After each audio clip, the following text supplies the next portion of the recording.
This week on the GCN Racing News Show, we look at how Ashton Lambie absolutely smashed the individual pursuit world record. Things hot up, literally, at the Vuelta España. We've also got the Boels Ladies Tour and a look into the ultra-endurance world with the Race to the Rock. Oh, and a quick disclosure, today I will mostly be imitating Anchorman by reading out everything that Dan Lloyd has written for me. Before we start properly, a quick reminder to head over to our Facebook page to get your racing fix. This week we will continue to do highlights and analysis of each stage of the Vuelta España, plus daily highlights of the Tour of Britain and live coverage of the GPs of Quebec and Montreal. So do make sure you head over to our GCN cycling page on Facebook for all of that. Now, let's start with the quite incredible world individual pursuit record. In 1996, Chris Boardman set the time of 4 minutes and 11 seconds. But since he did that while adopting the Superman position, which was subsequently banned, many thought that it would never be broken. But then, 7 years ago, in 2011, Jack Bobridge bettered that time by just over half a second. And that is where it stayed until Friday, when the relative unknown Ashton Lambie of the USA lopped a whopping 3 seconds off the record, completing the 4-kilometre event at the Pan American Championships in a little over 4 minutes and 7 seconds. He then backed that up with a 4 minutes 9 in the final, so all of a sudden Ashton Lambie has ridden the 2 fastest individual pursuits ever. A quite remarkable feat. Now, to put that in perspective, it is an average speed of 58.3 kilometers per hour from a standing start, and at his peak he did a 14.4 second lap, a speed of 62.5 kilometers per hour or 38.8 miles per hour. Now, as ever, YATES has made an illuminating visual of this ride. It was done at the Aguas Calientes Velodrome in Mexico, which, as you'll probably know, is at altitude. And according to Xavier, starting out fast and then trying to hang on is a good tactic to employ when at altitude, because the lower air density reduces the deceleration compared to sea level. If you've never heard of Lambie, and we have to admit that we hadn't before his astonishing ride, his backstory is an interesting one. He started out by riding gravel events in Kansas, setting several records in the area and finishing in the top 10 at the Dirty Kansas. Soon after, he transitioned to grass track racing in a cornfield, and now, just 2 years later, he is a world record holder. So congratulations to Lambie on his success, and you know what? I think this makes him GCN's Rider of the Week. Back onto the road now, the field where Dan Lloyd is frankly a demigod. As we mentioned in our intro, things have been hotting up in more ways than one at the Vuelta España. Temperatures hit over 40 degrees on a couple of the stages, and it's that, almost more than the terrain, which has made the first week particularly tough. In winning stage 8 by outsprinting Peter Sagan, Alejandro Valverde made it 2 stage wins from 8, increasing his career tally to 11 with a total of 96 top 10 placings on Vuelta stages. But possibly even more impressive than that is the fact that the last time Valverde finished outside the top 50 of a bike race was 2.5 years ago.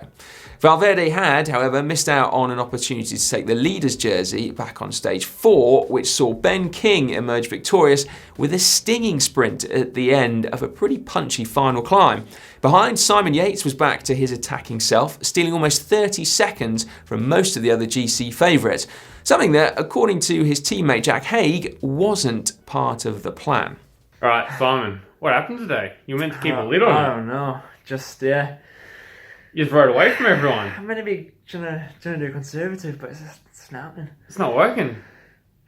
As soon as I attacked, I regretted it straight away. What am I doing? You just rode everyone off your wheel, though. No, I think they're all playing games in the back. Ah. We'll see. Happy to get some time back, though. Attaboy. You're supposed to keep a bloody lid on it, mate. Well, I, for one, hope that Simon Yates continues to struggle to keep a lid on it, because there is no doubt that he makes races much more exciting. The Vuelta has also seen a number of nasty crashes, and so all things considered, it's quite incredible that it wasn't until stage 8 that we got our first abandon from Moritz Alamertink. Quite incredible, really, given that Thijs Benoot had crashed on stage 7 and lost half of his knee. Look away if you're feeling slightly squeamish.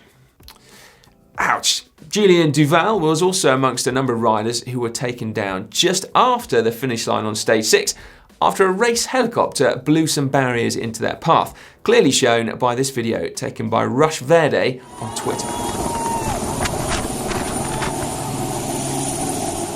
Loic Chetou found himself quite exposed to the elements on stage 9, whilst Ian Boswell has been managing to get through despite a nasty crash on stage 4. We do often talk about what a hardy bunch pro cyclists are, but it's been as evident as ever at this year's race.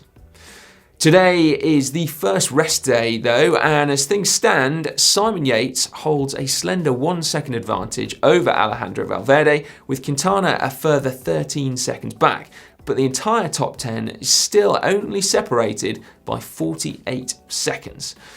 Ben King became the king of Covertia on stage 9, pushing himself almost beyond his limits to take his second stage win of the race. Here is what he had to say after. What in the world? 200 kilometers, queen stage of the Vuelta, one of the queen stages. First attack, really strong breakaway, worked well together all day. About 50k to go, it became clear that we were going to be fighting out the stage win again. And yeah, I won. But I have not suffered that much, I think, in my entire life. Paid off, totally worth it. The Tour of Britain kicked off yesterday and saw the return to competition of Geraint Thomas and Chris Froome, both of whom looked, well, like they'd piled on a few pounds since July. Although probably just a marginal gain given how flat the UK is in comparison and also how bad the weather is. Stage 1 was expected to finish in a bunch sprint, and although Julian Alaphilippe and Bob Jungels attempted to rip up the script by attacking on the small climb which came in the last 10 kilometres, they were ultimately brought back. Gaviria launched first, but Greipel muscled his way past and just held off Caleb Ewan for the win.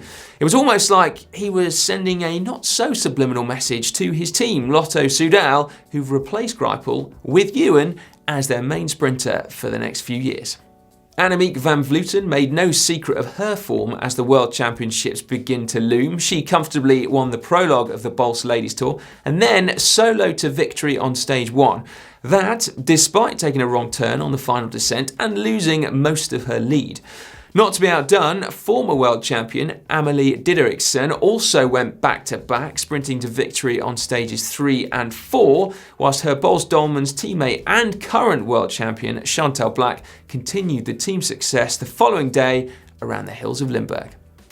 Now, they couldn't worry Van Vleuten though, who carried an 18-second advantage over Lucinda Brand into the final day's time trial, which she would extend to 52 seconds after taking her third stage win. Second place overall would go to Ellen van Dijk after her teammate Brand crashed on that final day. Over to the ultra-endurance world now, where we shall head to the Race to the Rock, a solo, unsupported, mainly off-road based race to Uluru, a massive sandstone monolith. This year's event started in Cockle Creek in Tasmania at 6:22 a.m. on the 1st of September.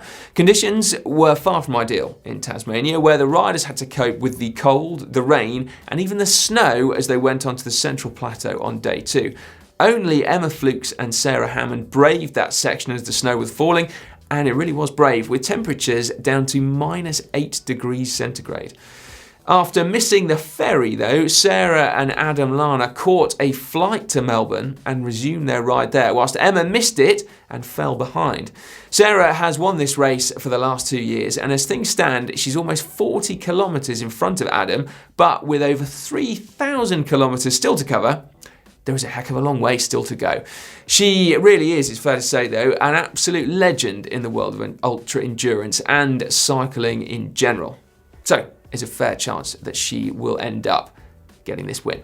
Okay, that is all for this week. Next week we'll have an update on the Race to the Rock. How is Sarah Hammond going to defend her lead? The second week of the Vuelta, the GPs of Quebec and Montreal, and also the Tour of Britain. We will see you then, but in the meantime, if you want to know how things have changed in racing between the 80s, the 90s, and the present day, why not check out the Modern versus Retro video that's just down there.